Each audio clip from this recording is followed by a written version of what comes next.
Hi, this is Steve, my business partner Austin, and today we're going to be looking at how to create content across multiple different places, such as Google Business Profile, a blog post, Facebook post. All that seems like, oh my gosh, I don't have time for that. And I understand that because it is kind of overwhelming when you look at the big picture of it. But today we're going to talk about how to make that easier and why that it's actually not as big a problem as you probably think it is. So first off, I would recommend creating one piece of content, one simple piece of content, such as 3 common bookkeeping mistakes that small business owners make. Maybe you want to go with 5. 5 seems to be a popular one, but no matter what it is, you know, just something simple like that. And you want to let the business owners know you understand their pain. If you've been doing this for a while and you've heard what their problems are, and so just restate those 3 to 5 things, and you've got an excellent piece of content to start with. Maybe it's they don't have time to do it. Maybe they say they don't have money to do it.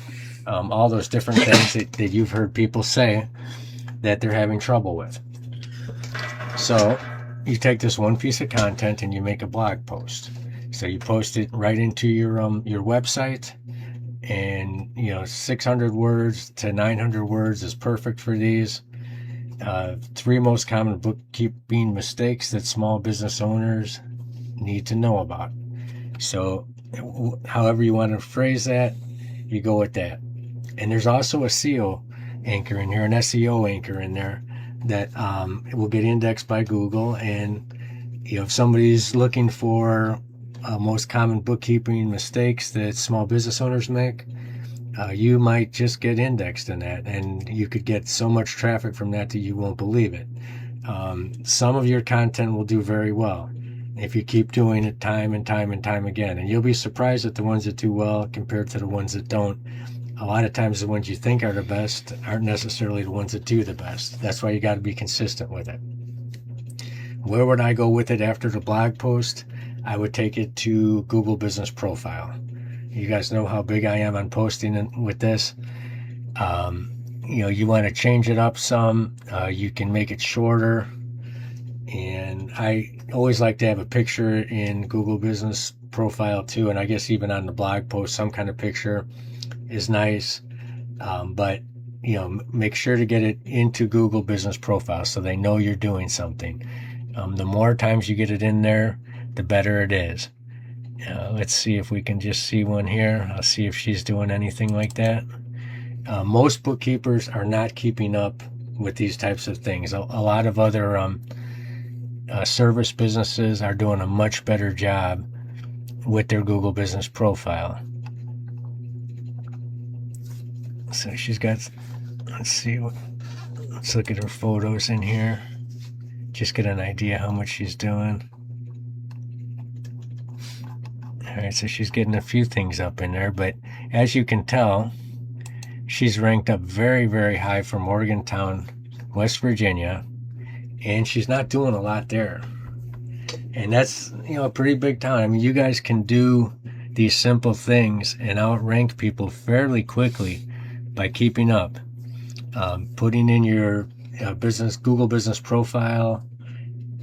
I like to do it daily, but every other day, even a couple of times a week, will go a long way towards bringing you up.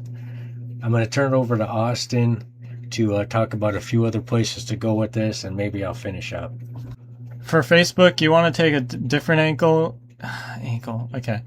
Yeah, good thing we're all cutting this out. You want to take a different angle for Facebook. Make it conversational and relatable. Start with a question like, quick question for the small business owners in here. Do you know if your income and expenses are being tracked in the right categories? And then explain why it matters. And then it's like you're starting a whole conversation, so you're driving engagement. There's short form videos, like Instagram Reels or TikToks. Just record a short video, like going through like a mistake business owners make, and then you can go through say like 1 of 3 mistakes, and you can split it up into 3 videos, and make sure you start with a strong hook like, this one bookkeeping mistake is costing small business owners thousands at tax time, and explain whatever you're about to explain. Another way is the email to your list. Send a short email to your subscribers with the subject, "Are you making these bookkeeping mistakes?" And write 3 to 4 sentences teasing the topic. Then link them to your full blog post. This drives traffic back to your site, stays top of mind with warm leads, and positions you as someone who consistently shows up with value. Okay, so I like what Austin said there, the last thing too, with the email to the list. And that's where having a list is extremely valuable, because if you didn't have this list, they probably would not be visiting your website every so often to find out what you're doing with those blog posts. So that's why this is so excellent. And if you've hit a nerve, so you know like what the problems that they've told you they're having, you've seen the problems they're having.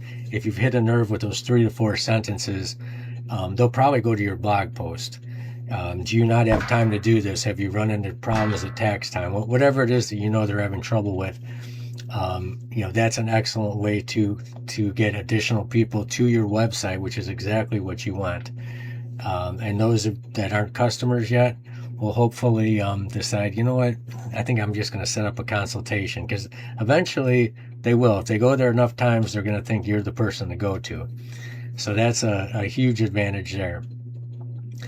That's about all I really have, but I just wanted to kind of express, I hear from bookkeepers, you don't have time to do these types of things. You don't have time to do content marketing. You don't have time to do any of that.